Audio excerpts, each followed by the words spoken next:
When the greatest sports car event of the year, the Le Mans 24-hour race, opens in brilliant sunshine.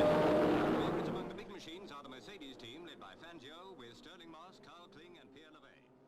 But the fans'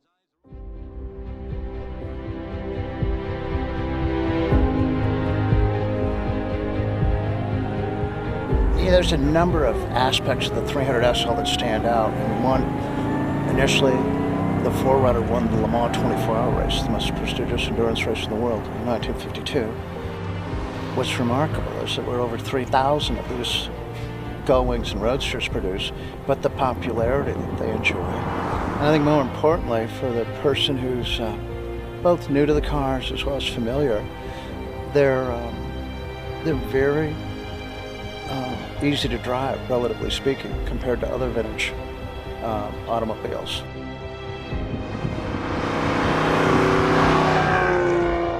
My name is Kevin Caulfield from Minneapolis, Minnesota, and what you see here I'm driving is a 1957 Mercedes-Benz 300 SL Roadster that has been kindly lent to me by Dana and Patty Mika.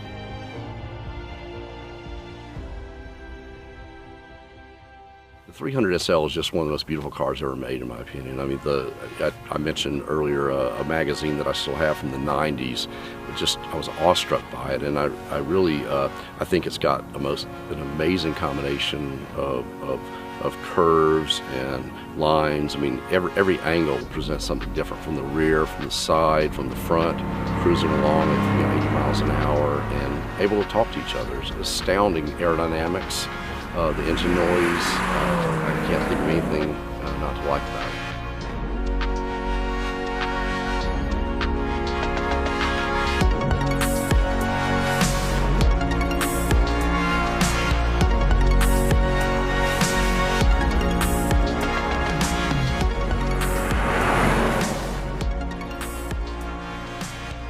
The 300 SL Classic Tour is something that I became involved with last year, the first running, courtesy of Ron Fiamma, the person that I'm driving with, who's a sponsor from AIG Insurance. And he invited me at the Rennsport reunion. He said, "Kevin, what are you doing this weekend?" And I said, "Have you heard of this tour?" And he said, "No, but now I have, and yeah, the weekend's open, let's go." So he was so excited that I've got a brand new Mercedes-Benz, and I didn't mean to be a buzzkill, but I was like, don't you have something more appropriate? Like, can't you trade it in at Mercedes Classic and get us a 300 SL going, or a Roadster? Or maybe one of your clients, their car needs some exercise. And he looked at me like I was just some ingrate. And I said, let me see what I can do about it. So a couple weeks later, I called Ron and said, you can call off the search. I found the car, 300 SL Roadster, the car you see here, and the rest is history.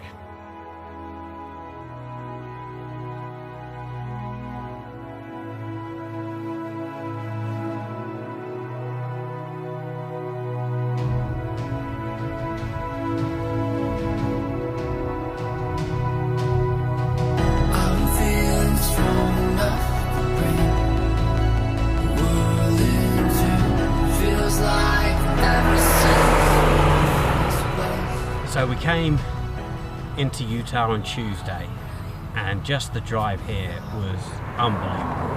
You know, my eyes were out on stalks.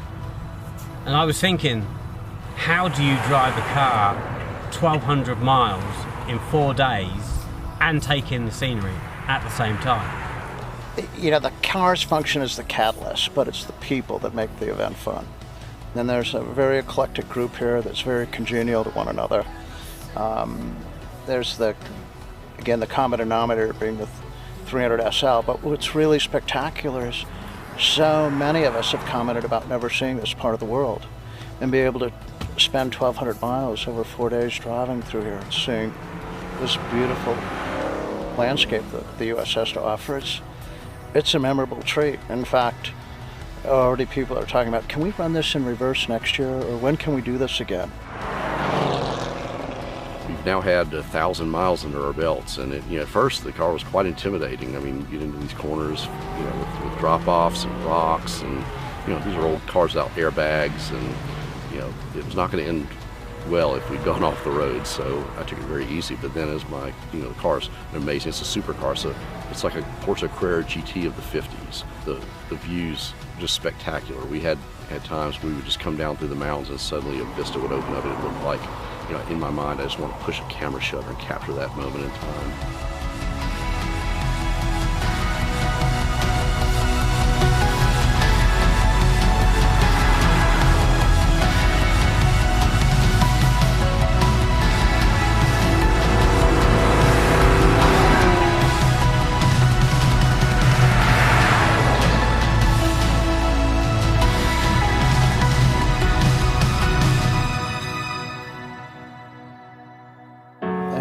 And having a single mark on the tour with the mechanics from Mercedes and so forth, the 10 most frequent parts to break, if you will, they have them all in the truck.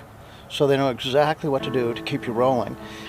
And it's a testimony to the mechanics as well as to Mercedes, because of the 39 cars on the tour, 38 arrived under their own power. And I think we had one with an extenuating circumstance. It probably could have made it, but rather than risk loss of value, I put it on the flatbed. So you think about it, and that's over a 97% success rate for cars that are over 60 years old.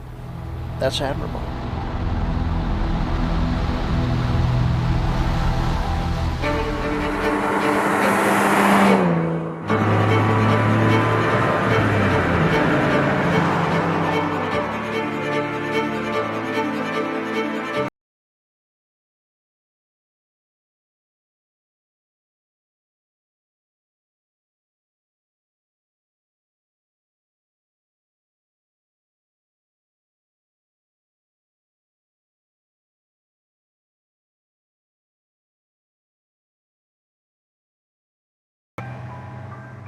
Driving through southern Utah in this car with all of the views was a moment-by-moment art experience, especially if another one of these cars was in front of you. You just watched it move through, an open sky and canyons all around you. It was just a penultimate experience for me.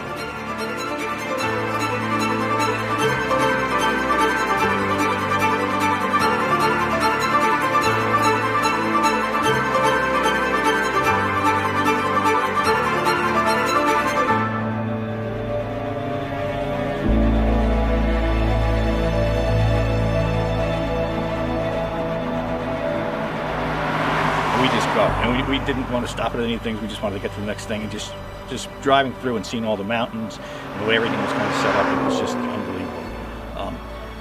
You know, going through a couple of those parks and going through those bridges and everything, it was just really incredible for us. I mean, you know, you're out here looking at this, you know, landscape out here, and it's just one day to the next, it's just better than